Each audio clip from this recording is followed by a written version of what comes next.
Hey, and welcome back to Bayou and Bullshit, the podcast where Louisiana history gets told raw, real, and reckless. No filter, just fact. If you love culture, crime, folklore, and a little ratchet with your research, you're in the right damn place. I am Sheikah Denise, your resident tour guide, and I'll be guiding you through the real history of Louisiana, the parts they don't always put in the textbook. So grab your whiskey, your sweet tea, or whatever helps you mind your business, get comfortable, and let's get into it.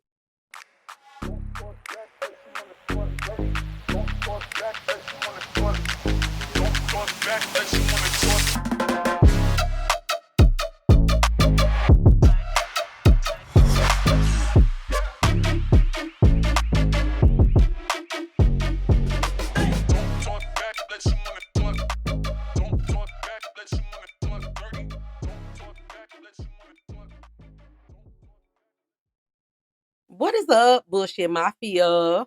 Yeah, you heard me. Bullshit Mafia. Y'all got a nickname. I love bullshit and I love mafia folklore. I did what the fuck I had to do. All right. Today we are wrapping up the three-part series on the New Orleans crime family.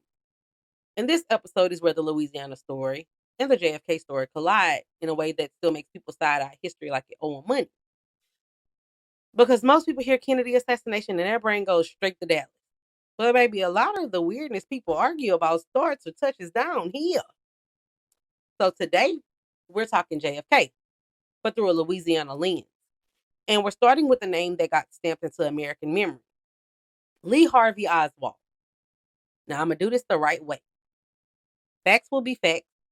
Theories will be labeled as theory. And if you come in here looking for a clean little bow tied story, this ain't that podcast, baby. First, before we even get into Oswald, I have to set the stage. New Orleans is not just a location in the story. It's like a character. This is a city where politics get personal quick, loyalty is currency, and everybody knows somebody who knows somebody. And in the early 1960s, there was a specific kind of pressure in the air. You had a strong anti-Castro presence, people who saw Castro not as a foreign policy, but as something that took homes and families and futures. You also had hard right anti communist operators who talked like communism was the devil itself and they were God's little soldiers. And when people think like that, they start justifying a whole lot of shady mess as patriotic, quote unquote. Mm. So, in that kind of city, in that kind of climate, if a man start acting bold in public with a message that's guaranteed to start a fight, New Orleans doesn't just watch him, baby. They asking, okay, but why? Lee Harvey Oswald was born November 18th, 1939, in New Orleans, Louisiana. And yes, he's a Scorpio. And no, I'm not turning this into an astrology hour. I'm just saying, if you like a little lighthearted detail, he came into this world with intense energy. And life said, okay, bet. Oswald's father died before he was even born. That's not a dramatic detail. That's a foundation detail because his life starts with a gap. His mother, Marguerite, moved them a lot from New Orleans to Texas to New York, back and forth. And that kind of instability does something to a kid. In school, he was described as withdrawn and troubled. He had behavioral issues, serious enough that he spent time in juvenile detention. And I want to be clear, that does not explain a presidential assassination.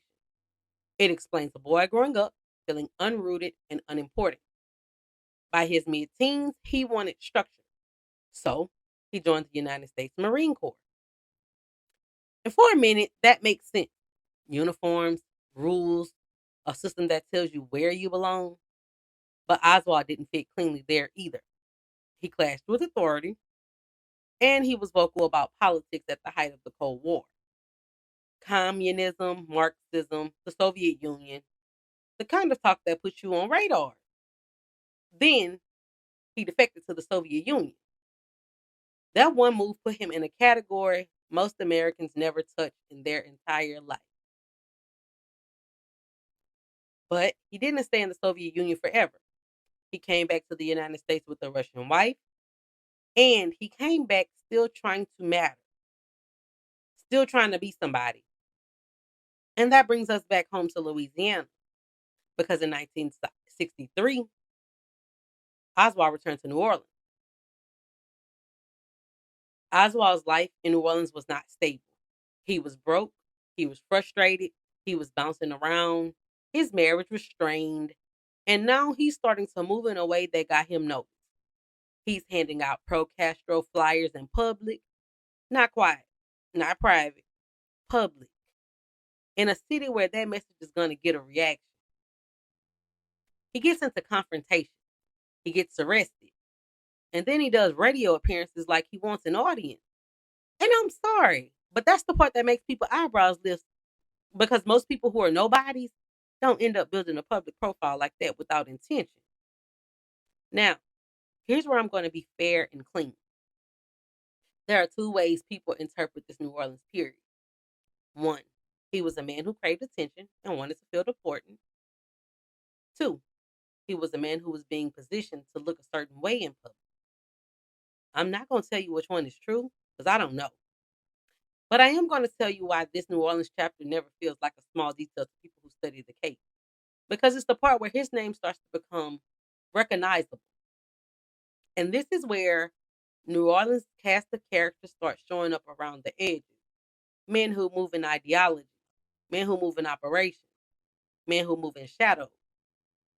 First, Guy Bannister. And this man does not get enough attention in most tellings, so let me do it right.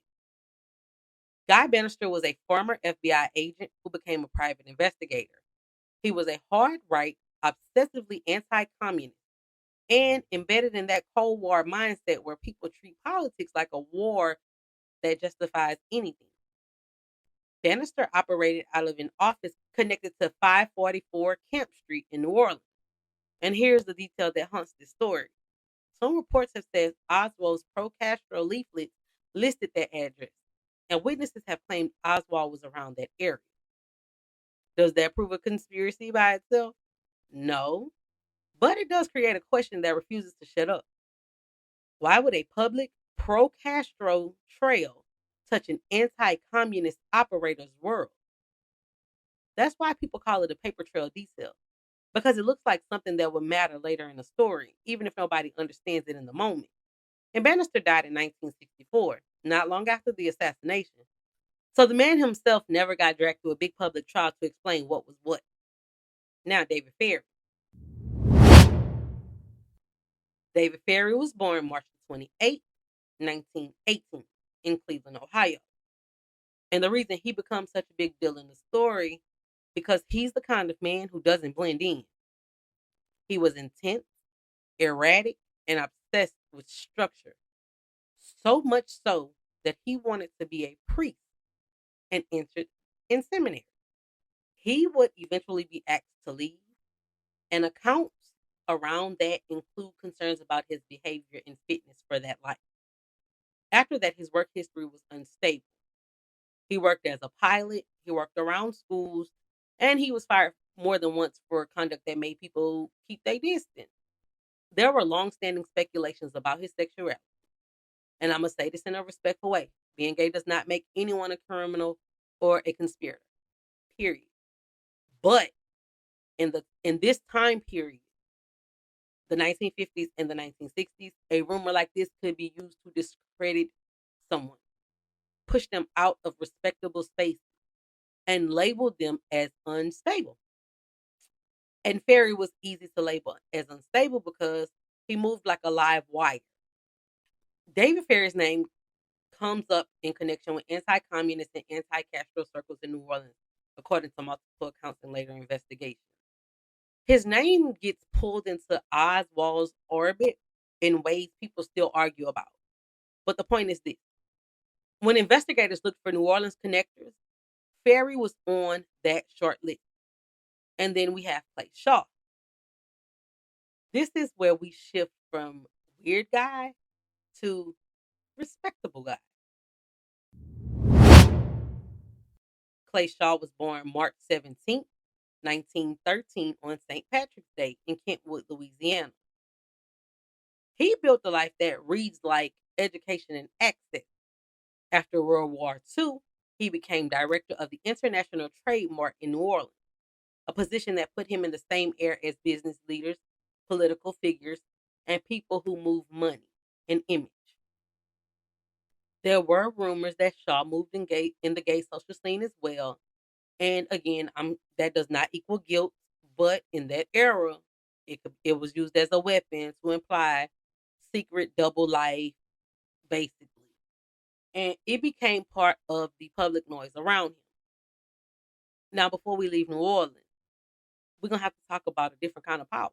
Because I told y'all that this episode was part 3 of the New Orleans crime family. Mm? The the power I'm about to talk about doesn't need the radio. It don't need cameras. It don't even really need the gun in their hand.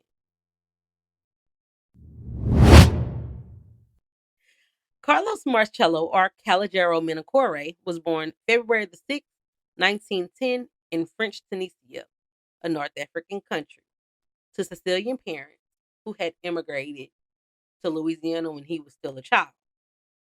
He grew up in New Orleans and he built power through practical pipelines, the docks, the unions, political connections, money flow, access, not movie star flash, but infrastructure. Here's the documented event that matters. In 1961, under Attorney General Robert F. Kennedy, Marcello was detained and removed from the United States to Guatemala. That happened. And whether you call it deportation or exile, it reads as humiliation. And we know the Italians don't do humiliation at all. Like, at all. Because this act was forceful. It touched Marcello's home. But he made his way back to New Orleans after a few months. And that kind of thing just didn't. All I'm gonna say is Marcello had the memory of an elephant. So, yeah. Now, this is where the Marcello conspiracy comes in, and I'm going to label it correctly. This is theory, not a court-proven verdict. The theory is built around 3 ideas: motive, reach, and opportunity. Motive. His motive, his motive was the humiliation and the pressure. People who believe this theory say Marcello didn't see that removal as just law enforcement. He saw it as a personal strike against his place in New Orleans. The reach he had was the idea that a man with that kind of organized power doesn't need to touch anything directly to affect outcomes. That's how this theory thinks. Networks, not hands-on action. His opportunity was the fact that the early 1960s had multiple overlapping worlds: Cold War conflict, Cuban politics, ideological operators, and a city like New Orleans where private connections could move fast without public explanation. And the question people always ask is, if RFK was the enforcer, why should JFK die? The theory answer, again, this is a theory, is that taking out JFK shifts the political climate and the national focus. Not everyone believes that, but that's the logic people repeat when they keep Marcello's name in this story. Does any of that prove Marcello ordered JFK's assassination? No. It explains why people keep arguing his name, because the humiliation is documented and the power was real. Okay? Let's go to Dallas.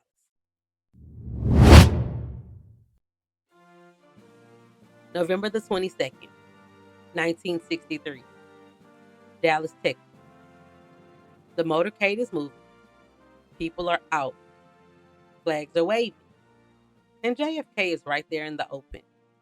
Jackie is next to him in that pink suit that becomes a symbol before the day was even over. Then a sound hit.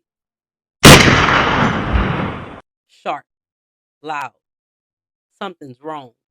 A half second where people don't process it. Then the second shot. And everything changes. Screams, movements, confusion, the Secret Service rushing, and in seconds, the country is watching something it can't unsee. Not just the president dying, a sense of safety cracking in public. Within hours, Lee Harvey Oswald is in custody. Cameras are in his face. Questions are flying. And he denies shooting the president. Then he says the line that never stopped echoing. I'm just a patsy. For most people who follow this case, you may not know that Lee Harvey Oswald was arrested for the murder of a Dallas police officer. That's what got him in jail. Then he was accused of killing the president. Do with that what you will. Look that up on your own. It was a Dallas police officer. If he had been a Louisiana police officer, we go more in detail. Not to put any disrespect on his name, I'm going to tell you his name so that you can go look it up for yourself. The officer's name is JD Tippit, and he died a few hours after President Kennedy was shot. Look it up, like, because it all just doesn't make sense. But I don't want to expound on that because even though we're talking about the assassination, I'm only talking about its ties to Louisiana and this Louisiana angle of the story. So within hours, Lee Harvey Oswald is in custody and he got cameras in his face. Questions flying. He denies shooting the president. Then he says a line that never stops echoing. I'm just a patsy. And here's a major turn. Oswald will never make it to trial. 2 days later, in the basement of the Dallas Police Department, on live television, Jack Ruby shoots him. And whether you think Oswald did it or didn't, that moment changes everything. Because a dead suspect doesn't testify under oath. Jack Ruby was a Dallas nightclub owner who had connections in that local underworld and relationships with law enforcement. How far those connections went is debated. But what is not debated is that he walked up and shot Oswald in front of the world. And that is why conspiracy theories survive. It feels like a door slamming shut on answer. Now we switch back home because this is where Louisiana starts talking back. Enter the Louisiana lens that refused to let this story end neat. Jim Garrison was born November the 20th, 1924, in Denison, Iowa. He moved to New Orleans as a small child after his parents divorced before he was 6 years old. He served in World War II as a pilot, came back, and eventually became the Orleans Parish District Attorney. And when the official story started hardening fast, when it felt like the conclusion arrived quicker than the questions, Jim didn't accept that. Jim got nose in business. Jim started digging. And the thing about Jim Garrison is whether you think he was brave or whether you think he overreached, he did something most people did. He pulled that case right back into New Orleans and said, no, we're not going to pretend the ties in this city is irrelevant. His investigation focused on New Orleans-based connections and names that kept showing up around Oswald's 1963 life. The Bannister world, the Ferry world, the Shaw world. David Ferry died in 1967. The official cause of death was a brain hemorrhage. And then Garrison made a big move. He arrested and charged Clay Shaw, alleging Shaw was a part of a conspiracy to assassinate JFK. The trial itself happened in 1969, and it was a national spectacle. Press, cameras, people choosing sides like it was a religion. And here's what made it extra ugly in that era. Shaw's private life and rumors about his sexuality got used in the public cloud around him. In court, Garrison had to prove an actual legal conspiracy with evidence strong enough for a jury. And after weeks of testimony and pressure, the jury returned a verdict quickly, not guilty. That verdict meant the state did not prove the case in court. It did not create a public confession. It did not solve, quote unquote, JFK. It ended Garrison's case in the practical legal sense. And after that, the public energy shifted. People who wanted a clean ending to the story grabbed that verdict and said, okay, done. People who never trusted the official story said, not guilty, don't mean nothing happened. It means you didn't prove it. And that's why this case stays alive. And here's the part that people always skip, but we're not going to skip it. Because real life didn't end when that jury said not guilty. The verdict wasn't a period. It was a coma. Because Clayshaw walked out of that courtroom acquitted in 1969. But he did not walk out unchanged. His name was in the air forever. His business reputation took hit. His private life got dragged through mud like it was community property. And after it was over, Shaw kept fighting in the only way a clean sloop man can fight back, through the courts. He filed a major civil lawsuit connected to what he saw as wrongful prosecution, trying to clear himself and get his lick back the legal way. But before that whole thing could fully play out, Clayshaw died on August 15th, 1974, in New Orleans at just 61 years old. I feel like his death matters to the story because it's one of the moments where history just closes the door. Not with a gunshot this time, with time. Cancer. Quiet. A man who never got convicted, never got proven, but also never got away from the shadow of that accusation. That's why people still argue about him like he's still on trial. Now let's talk about Jim Garrison because, baby, he outlived this whole episode. Jim lived in my lifetime, and I was born in the late 80s. So Jim lived past that. Jim Garrison outlived Clayshaw by almost 2 decades. And after the Shaw trial, New Orleans didn't just move on. It turned on him. Side-eyed him, ridiculed him. Some folks treated that man like he was a joke, while other people treated him like he was the only man brave enough to say the quiet part out loud. And the system came back at him too. Years after all this JFK heat, Garrison ends up facing federal charges connected to alleged bribery and pinball gambling protection. And I'm going to say this, clean and correct. He fought that case and he was acquitted. He was found not guilty. So I guess they ain't proved that case in that either. But even when you beat a case, the damage don't always undo itself. That cloud still hangs. That stress still lands. And not long after the error, his career as DA ended. But Garrison didn't disappear. Stayed in the public eye. He kept talking about JFK. And he kept writing. Kept standing on the same business like, y'all can laugh, but I'm not backing down. And then, plot twist.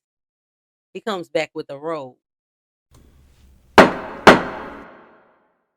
In 1978, he won a seat as a judge in Louisiana's Fourth Circuit Court of Appeal.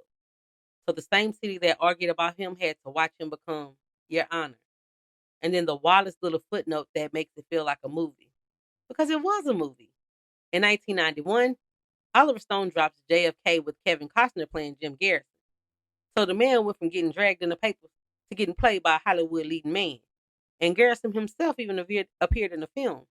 He has a cameo as Chief Justice Earl Warren.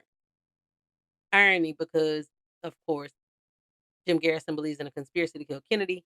And he plays the man who does not believe in a conspiracy to kill Kennedy and comes up with the lone gunman angle theory. Go, Jim. Jim was messy. Jim was messy. Petty a little. I like it. And Jim Garrison's story ends where a lot of Louisiana legends end. At home. He died in New Orleans on October the 21st, 1992. I was 4 years old. So when you ask, did this story really ever end? No. Clayshaw died with his name still being argued about. Jim Garrison lived long enough to see his theory turn into pop culture and long enough for America to still be fighting about what's fact, what's cover up, and what's just too convenient to be an accident.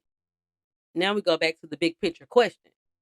Not whoever you want to blame, but why this story stays open in people's heads. It's because there's a long history of arguments about what was known, what was said, what was not said, and what was held back. And I'm not going to sit here and claim I can prove a government plot from a podcast microphone. But I am going to tell you why people stay suspicious. When a story involves national power, Cold War politics, and a dead suspect before trial, people don't relax. Let's end the right way. Theories labeled as theories. So theory 1 is Oswald acted alone. He was a lone assassin, a single responsible man. End of story. Theory 2, Oswald was a patsy, used it as the face, whether he was involved or not, and removed before he could testify. Theory 3 is one that I kind of want to go with because I'm gonna take a break right here in my theory. Okay, so I go with theory 3 and 4 and 2. I feel like 2, 3, and 4, me personally, are all together, even with a little bit of 5. Yeah. So when we get to them, you'll see why I say that. But theory 3 is multiple shooters. People who do not buy the single shooter explanation and have never been able to settle their stomach about it. Because y'all, and I'm not trying to make y'all believe in my theory, my conspiracy, my whatever. I just want y'all to, if you know gun, I'm not a big gun person. So I just got my first, firearm in maybe 2 years ago. So I'm still learning to correctly use it. But if you know how guns go, or even if you know, like, so say we're gonna remove the guns and we're gonna put a punch in. If I punch you in your face and your head fall back because I done knocked you out, you're not gonna fall forward, you're gonna fall back. So if you get shot if I hit you with the uppercut to your chin, you're gonna fall back, not forward, not towards me.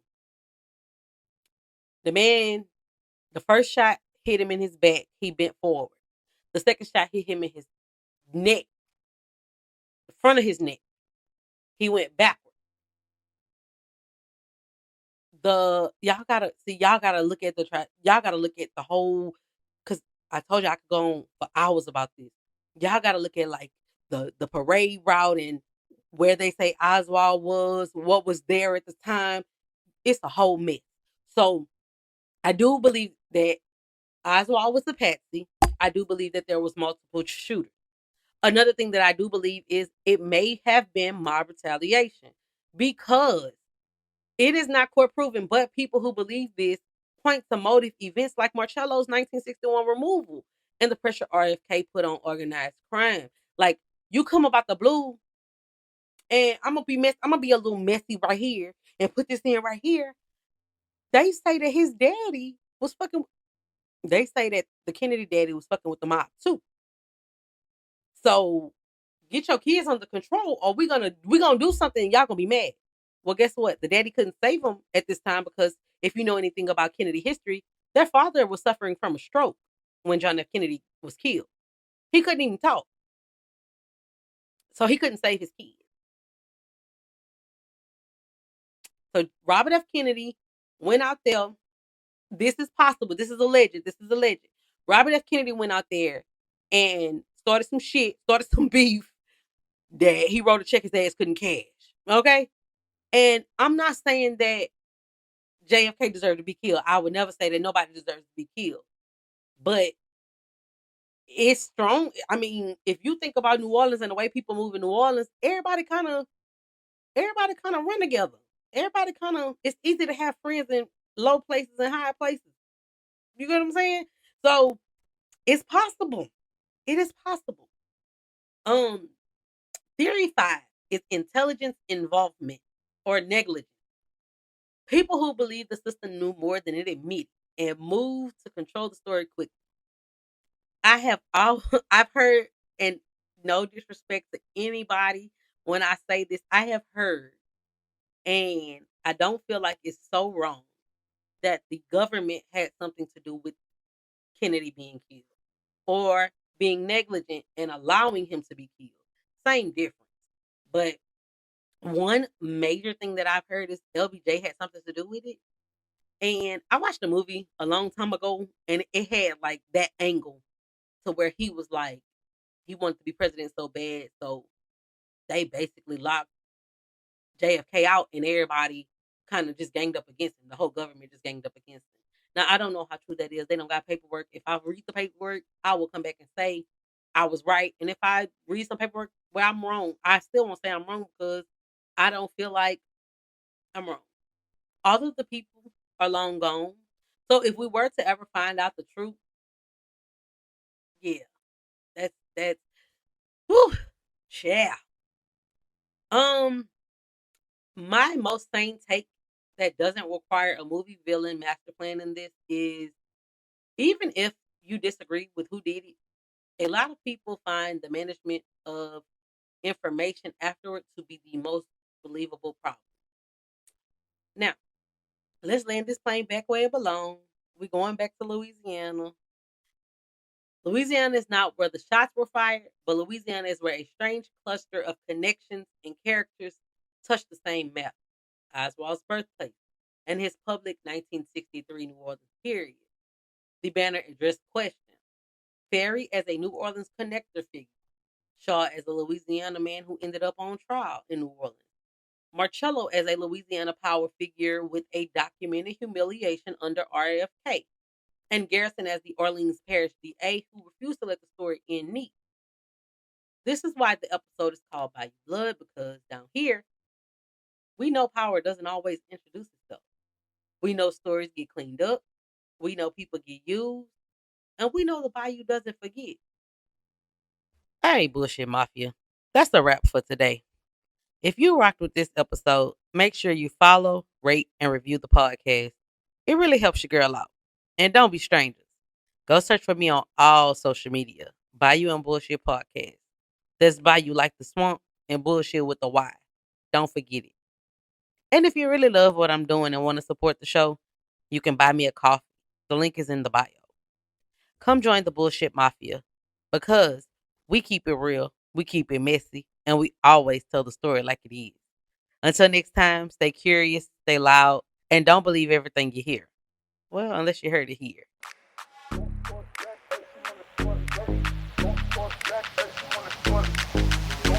Back,